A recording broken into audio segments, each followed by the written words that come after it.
우리 종료주일이고 사순절의 마지막 주간 일정이 시작되는 이러한 특별한 날이기도 합니다. 한 주간 고난주간을 저희가 같이 맞이하게 됩니다. 십자가로 나아가시는 예수 그리스도의 고난의 의미가 무엇이며 십자가에서 우리를 위해서 쏟으시는 그 피의 보혈의 의미가 무엇인가를 우리 마음에 다시 한번 새기는 이런 기간 될 수 있기를 간절히 소원합니다. 여러분 성경에 보시면 신약성경 사복음서에 예수 그리스도의 고난과 죽으심에 대해서 부활에 대해서 공히 언급이 되고 있습니다. 그런데 성경의 분량으로 보면 이 네 복음서에 나타나 있는 예수 그리스도의 마지막 7일간의 행적이 전체 복음서 분량으로 보면 한 20%를 차지하고 있습니다. 예수 그리스도의 탄생부터 3년간 공생애에 이르는 사역에 대해서 80%가 할애가 되어 있고, 마지막 7일 동안에 말씀하신 것, 행하신 것, 우리에게 당부하신 것이 자그마치 20% 이상 차지하고 있습니다. 이것의 의미가 무엇이겠습니까? 물론 예수님께서 누차에 말씀하시는 것처럼 숫자는 중요하지 않습니다. 분량도 중요하지 않습니다. 그렇지만 이 사순절 마지막 고난주간의 한 주간의 말씀, 한 주간의 교훈, 우리에게 당부하시는 이 말씀이 얼마나 중요하고 얼마나 소중한 것인가를 우리는 여기서 다시 한번 확인해 볼 수가 있습니다. 오늘 본문은 교회 안에 지난 2000년 동안 대단히 힘든 난해한 이런 구절 중에 하나로 저희들에게 전해지고 있습니다. 우리가 익히 들어 잘 알고 있는 이런 말씀입니다. 아마 이 말씀을 한 번 이상 읽어보신 분들은 읽으실 때마다 조금 의아하게 생각하는 이런 구절을 발견하실 것입니다. 예수님께서 무화과 나무에 시장하셔서 무화과를 좀 드시길 원해서 가셨는데 거기 잎만 달려있고 무화과 열매가 없는 것을 보시고 그 나무를 책망하십니다. 이제 다시는 이후로는 너에게서 사람들이 무화과 나무를 취하지 않게 될 것이다. 다음 날 보니까 그 무화과 나무가 다 말라서 죽은 것이 나옵니다. 그런데 여기 우리에게 질문을 하게 하는 구절이 하나 포함이 되어 있습니다. 잎사귀 외에는 아무런 열매가 없었는데 그 이유인즉 이는 무화과의 때가 아니었기 때문이다 라고 적혀 있습니다. 여러분 이 구절을 읽으시면서 혹 그런 질문을 해보신 적이 있으신지 모르겠습니다. 무화과가 때가 안 돼서 아직 열매가 안 맺혔는데 그것이 책망받을 만한 일이겠는가? 또 쉽게 말하면 무화과 나무가 무슨 죄가 있는가? 식물이 계절이 돼야 잎을 내고 열매를 맺는 것인데 아직 계절이 돌아오지 않은 때에 열매 맺지 못한 나무가 무슨 죄가 있는가? 물으실 수 있을 것입니다. 영국 철학자 가운데 유명한 버트란드 러셀이라고 하는 사람이 있습니다. 20세기 후반까지 활약을 했던 사람입니다. 그는 무신론자였습니다. 서양 철학을 전공했던 사람인데 무신론자였습니다. 그가 쓴 잘 알려진 책 가운데 Why I am not a Christian, 나는 왜 그리스도인이 아닌가 라고 번역된 책이 있습니다. 그 책에서 그는 오늘 본문 마가복음 11장 12절 이하에 나와 있는 말씀을 언급을 합니다. 그러면서 이렇게 적고 있습니다. 이 사건은 예수 그리스도라고 하는 한 인격이 반드시 합리적이고 상식적인 사람이 아닐 수도 있다는 것을 우리에게 보여준다. 그러면서 이어서 기독교회에 대해서도 비판을 합니다. 기독교회가 도덕적인 사고의 진보에 있어서 그동안 방해 요소가 되어 왔었다. 제일 큰 인간 도덕성 개발과 발전에 있어서 제일 큰 저항 세력이 기독교였다, 이렇게 이야기합니다. 기독교 신앙이 온전히 신뢰할 만한, 따라갈 만한 선한 신앙, good belief, 뜻도 목적도 과정도 선한 이러한 것이 아니다라고 그는 비판하고 있습니다. 우리도 비슷한 질문을 던질 수 있습니다. 때가 아니어서 과일이 열리지 않은 무화과 나무, 그래서 저주받는다면 이건 좀 너무한 것 아닌가? 우리가 잘 아는 인물 가운데 슈바이처 박사를 여러분들 아실 것입니다. 그는 아프리카에서 참 많은 일을 감당했던 의사였습니다. 그런데 그가 그 당시에 신학자이기도 했습니다. 그 슈바이처 박사가 신학자로서 이 구절에 대해서 이렇게 적고 있습니다. 예수님께서 마지막 주간 십자가를 앞두시고 여러 가지 고난과 고통과 마음의 번민을 가지시는 상황 속에서, 죽음을 이제 며칠 앞두신 상황 속에서 잠시 주님께서 이성적인 판단을 놓치신 게 아니겠는가? 여러분들, 이 구절의 의미가 무엇이겠습니까? 주님께서 이렇게 말씀하시고 이렇게 선포하신 이유가 무엇이겠습니까?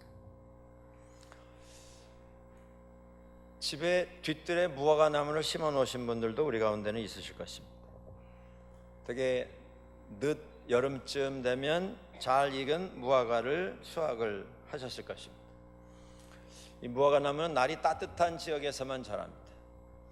지중해에서 잘 자랍니다. 이른 봄부터 잎을 냅니다.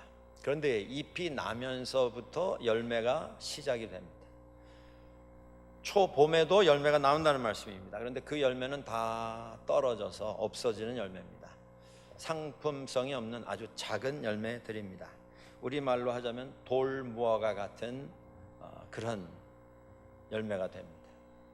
주님께서 이 봄에 이스라엘 사람들의 최대 명절이라고 하는 오순절, 죄송합니다, 6월절, 그 계절에 오셔서 나무에서 무화과를 찾으시려고 했을 때 잘 익은 큰 제대로 된 무화과를 기대하시지는 않았습니다. 그러나 무화과가 잎을 내면서 따라오게 되는 돌 무화과라도 얻기를 원하셨습니다. 계절이 어땠느냐, 그게 아니고 지금 무화과 나무로서 돌 무화과라도 달려 있어야 하는데 달려 있지 않은 그 모습 때문에 이 나무는 책망을 받게 된 것입니다. 이 구절의 메시지가 이것입니다. 이 구절의 교훈이 이것입니다. 유실수에 있어서 존재 목적은 열매를 맺는 것입니다. 유실수가 열매를 맺지 아니하면 그 나무는 존재 이유를 상실하게 됩니다. 주님께서 오늘 우리들에게 이 구절을 통해서 말씀하십니다. 신앙인으로서 잎은 무성한데 열매가 없으면 그 잎이 무성한 것은 아무 소용이 없다, 그 말씀입니다. 돌 무화과라도 주님께서 찾으시는 그 시대가 지금 오늘의 우리의 시대입니다.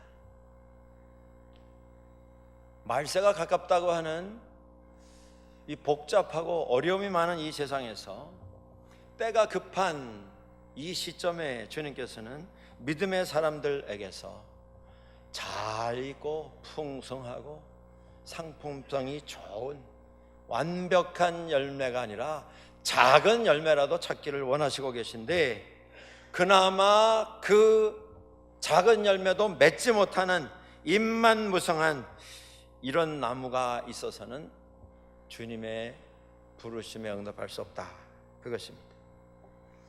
21세기 교회, 2000년 전 처음 생겼던 예수 그리스도의 시대의 교회에 비교하면 상상을 초월할 정도의 규모와 활동이 진행되고 있는 교회가 되었습니다. 오늘의 교회, 많은 행사가 있지 않습니까? 사업이 있고 사역이 있지 않습니까?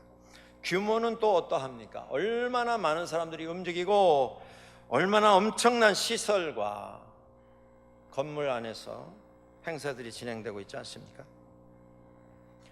종교적 행위가 풍성합니다. 많은 사람이 움직입니다. 프로그램이 일주일 내내 밤으로 낮으로 진행이 되고 있습니다. 교회 안에서 진행될 뿐만 아니라 교회 밖에서도 세계 전체에서도 진행이 되고 있습니다. 그런데 예수 그리스도의 관심은 무엇이냐 하면 열매가 어디 있느냐, 그것입니다. 행사는 있는데 믿음의 열매가 어디에 있느냐. 오늘 21세기의 신앙생활하는 우리들이 우리 자신을 좀 다시 돌아볼 필요가 있습니다. 여러분들, 오늘 이 구절은 예수님께서 마지막 한 주간을 예루살렘에서 보내시기 위해서 예루살렘에서 들어오시자마자 처음 행한 일입니다. 이 일 다음에 예수님께서 바로 이어서 15절부터 성전에 들어가셔서 성전을 청결하는 일을 하십니다. 그리고 나오셨을 때에 제자들이 보니 아까 꾸짖음을 받았던 나무가 말라 죽은 것을 보게 됩니다. 고난주간이 시작되면서 우리 모두에게 던지시는 질문을 담고 있습니다. 그 질문은 무엇이냐면 너의 열매가 어디에 있느냐라고 하는 것입니다. 열매란 무엇이겠습니까? 주님께서 오늘 우리가 함께 모여서 기도하고 예배하고 찬송하고 이걸 기뻐하십니다. 많은 사업을 진행을 하고 프로그램을 운영을 하면서 동참하는 것, 그것도 기뻐하십니다. 근데 주님께서 원하시는 열매는 그게 아닙니다. 그 모든 신앙생활의 결과가 무엇이냐라고 하는 것입니다. 주님께서 오늘 우리에게서 찾으시는 것은 변화입니다. 변화, 달라지는 것입니다. 변질이 아니라 변화. 예수 믿고 나서, 예수 믿은 지 3년 됐는데 10년 됐는데, 아니 평생을 예수 믿었는데, 아니 대를 물려가면서 부모님으로부터 신앙을 이어받아 평생을 신앙생활 해왔는데, 신앙생활 하면서 예수 믿고 신앙 고백한 이후로 내가 얼마나 달라졌느냐, 그겁니다. 오늘 우리들은 번뜩이는 눈을 가지고 주변을 살피고 있습니다. 변화를 내 속에서 찾아야 할 텐데 우리는 그 번뜩인 눈을 가지고 주변의 사람들을 살핍니다. 저 사람이 예배 잘 드리고 있나? 저 사람 기도 생활 얼마나 열심히 하고 있나? 봉사는 저 사람은 어떻게 하고 있나? 신앙생활에 연조가 더해가면 더해갈수록 우리의 눈이 점점 날카로워져 가는 것이 문제입니다. 그게 점점 더 날카로워지면 내가 신앙생활 잘하고 있다, 이렇게 자부를 합니다. 신앙생활의 열매를 찾으십니다. 주님께서 내가 달라져야 할 텐데 다른 사람 달라지는 것을 날카롭게 분석하는 것이 마치 신앙의 열매인 양 착각을 한다. 그게 문제입니다. 많이 기도하고 철야도 하고 금식도 하고 잎입니다. 잎. 그 기도를 통해서, 그 철야와 금식을 통해서 내 생각이 달라지는 것, 그게 열매입니다.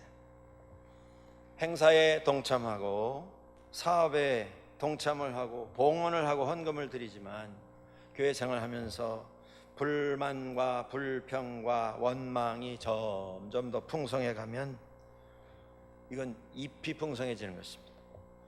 열매는 없습니다. 예수님께서 말씀하시지 않았습니까? 종교적으로 바빠지는 것, 그건 잎이다. 종교적으로 풍성해지는 것, 그거하고 나하고는 상관이 없다. 나는 열매를 찾는다 말씀하시지 않습니까? 주님께서 지적하셨습니다. 너희를 칭찬하는 사람만 너희가 좋아하고, 너희를 인정하고 너에게 와서 너희를 돌보고 사랑하는 사람만 사랑하면 세상 사람과 다른 것이 도대체 무엇이냐? 종교적으로는 다른데 과연 세상을 향해서 이것이 내가 믿고 내가 고백하는 나의 신앙, 나의 종교의 결과이다라고 하는 그 열매가 과연 있느냐라고 하는 것입니다. 주님께서 말씀하셨습니다. 그것은 이방 사람들도 다 그렇게 한다. 도대체 너희가 세상을 향해서 보여줄 수 있는 그 열매가 무엇이냐? 여러분들 21세기의 신앙인들의 세상 사람들과 가지는 차이점은 너무 많은 경우에 그냥 종교적인 활동을 한다는 것만 차이가 있지, 삶의 믿음의 열매 때문에 차이가 생기지 않는다고 하는 것, 이게 제일 큰 문제입니다. 주님께서 이 인류 이후에 성전에 들어가셨습니다. 그리고 그곳에서 진행되는 상행위, 거기서 돈 바꾸는 일, 거기서 제물로 바칠 동물들을 팔고 사는 일, 그걸 다 뒤엎어 버리셨습니다. 주일날 돈 내고 밥 사 먹으면 안 된다, 그게 문제가 아닙니다. 어느 교회에서는 중고등부 학생들 지도하는 전도사님이 아이들 데리고 맥도날드에 가서 햄버거를 사 먹여가지고 그 교회에서 파면당한 교회도 있습니다. 제 생각엔 그건 잎입니다. 잎. 돈 내고 밥을 사서 먹느냐 그냥 먹느냐, 주님께서 그걸 말씀하신 게 아니지 않습니까? 주님은 성전에 대한 무효를 선언하셨습니다. 여기서 종교 활동을 위한 모든 행위가 다 완벽하게 복잡하게 바쁘게 진행이 되더라도 하나님 예배하는 그 마음이 없으면, 이곳에 함께 나와서 함께 예배하고자 하는 다른 사람에 대한 배려 갖지 못하면 그건 종교 활동이지 신앙생활은 아니다. 너희들의 신앙의 열매가 어디 있냐, 이렇게 물으신 것입니다. 이 구절은 21세기 신앙생활을 하는 우리 한국 교회에 던지시는 주님의 질문이기도 합니다.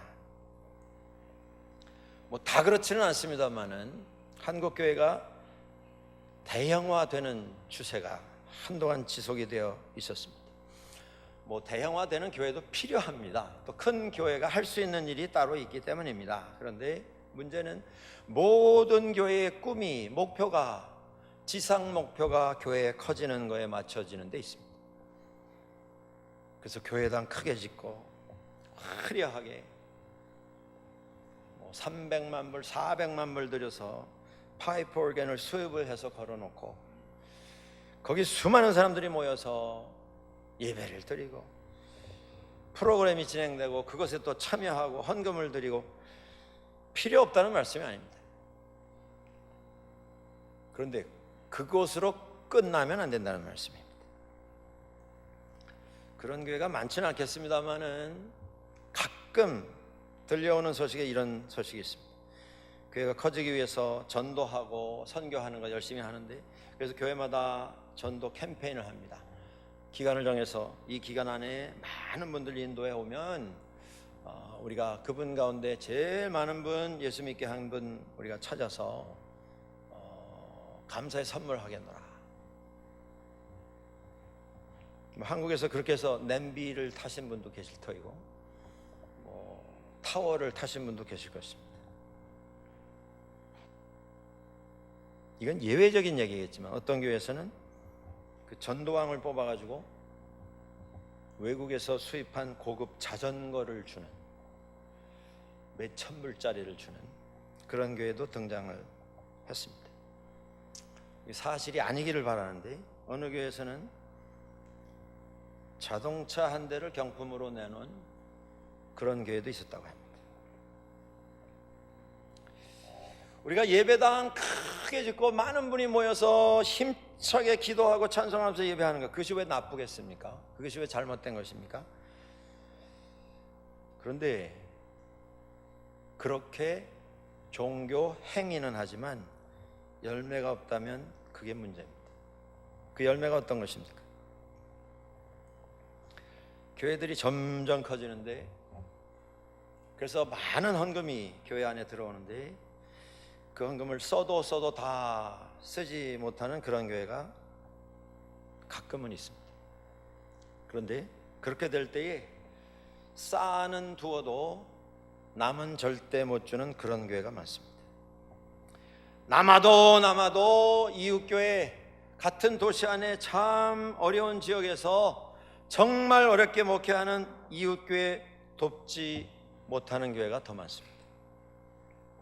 여러분, 교회는 쌓아놓는 것이 아닙니다. 교회는 자꾸 나눠주는 것이 되어야 합니다. 베푸는 것이 되어야 합니다. 우리도 쌓아놓습니다. 그러나 우리는 나누어주기 위해서 쌓아놓는 교회가 되어야 합니다. 우리도 모읍니다. 주기 위해서, 베풀기 위해서 모으는 교회가 되어야 합니다. 배우고 훈련받습니다. 그러나 우리는 섬기기 위해서 배우고 섬기기 위해서 훈련받는 교회가 되어야 합니다. 그런데 너무 많은 현대교회가